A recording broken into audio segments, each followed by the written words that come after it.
کہا جاتا ہے کہ ایک بستی میں ایک بوڑھا مرد رہتا تھا جو اپنی زندگی کے تمام معاملات میں آزمودہ اور جہاں دیدہ تھا۔ وہ ساری زندگی مجرد رہا اور اپنی تنہائی میں بہت سکون سے وقت گزارتا تھا۔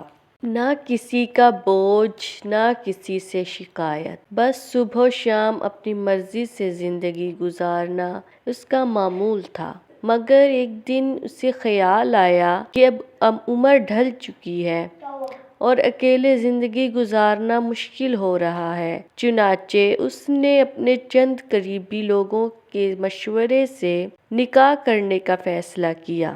بوڑھے مرد نے ایک عورت سے شادی کر لی اور وہ عورت اس کے گھر آئی گئی۔ شادی کے بعد جلد ہی مرد کو اندازہ ہو گیا کہ اس کی بیوی نہایت چالاک، بے حیا اور خود غرض ہے۔ وہ اپنی ہر بات منوانے کی کوشش کرتی ہے اور گھر کے معاملات کو اپنی مرضی کے مطابق چلانا چاہتی تھی۔ بیوی کو کھانے پینے کا بے حد شوق تھا اور وہ اکثر ضرورت سے زیادہ کھاتی رہتی کی عادت بدتمیزی اور خود غرضی پر مبنی تھی اور وہ بوڑھے مرد کے سکون کو ختم کر کے رکھ دیتی۔ ایک دن ان کے گھر ایک مہمان آیا۔ مہمان کی عزت اور خاطرداری کے لیے بوڑھے مرد نے بازار سے ایک سیر گوشت خریدا اور بیوی کو کھانے کے لیے تیار کرنے کو کہا۔ بیوی نے گوشت ہانڈی میں ڈال دیا اور اسے پکانے لگی، مگر اس دوران اپنی چالاکی اور حرص کی تحت وہ گوشت چکھنے کے بہانے ہانڈی سے نکال کر کھانے لگی۔ جب گوشت پک چکا تو بیوی نے دیکھا کہ ہانڈی تقریباً خالی ہو چکی ہے کیونکہ اس نے سارا گوشت خود ہی کھا لیا تھا۔ ہانڈی میں صرف مسالہ اور شوربہ بچا تھا۔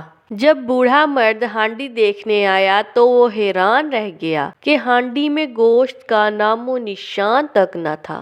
بوڑھے مرد نے بیوی سے سوال کیا، گوشت کہاں گیا؟ بیوی نے فوراً بہانہ بنایا اور کہا، بلی نے سارا گوشت کھا لیا ہے۔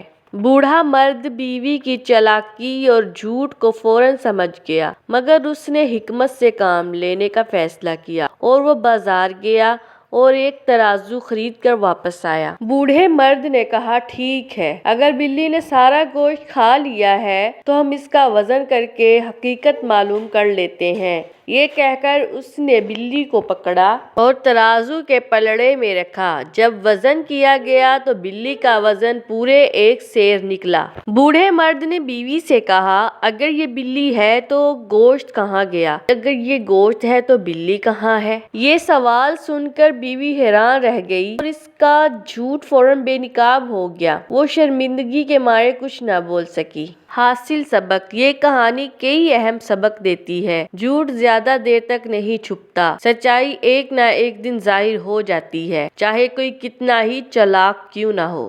چوری اور دھوکہ دہی کے انجام: چوری، جھوٹ اور دھوکہ دہی کے نتیجے میں انسان کو آخر کار ذلت اٹھانی پڑ جاتی ہے۔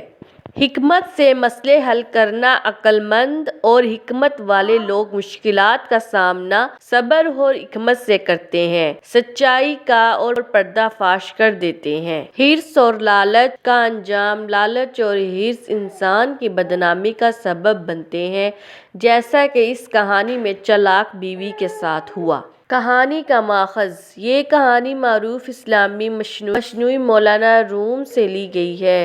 مولانا روم اپنی حکایت کے ذریعے گہری روحانی اور اخلاقی تعلیمات دیتے تھے۔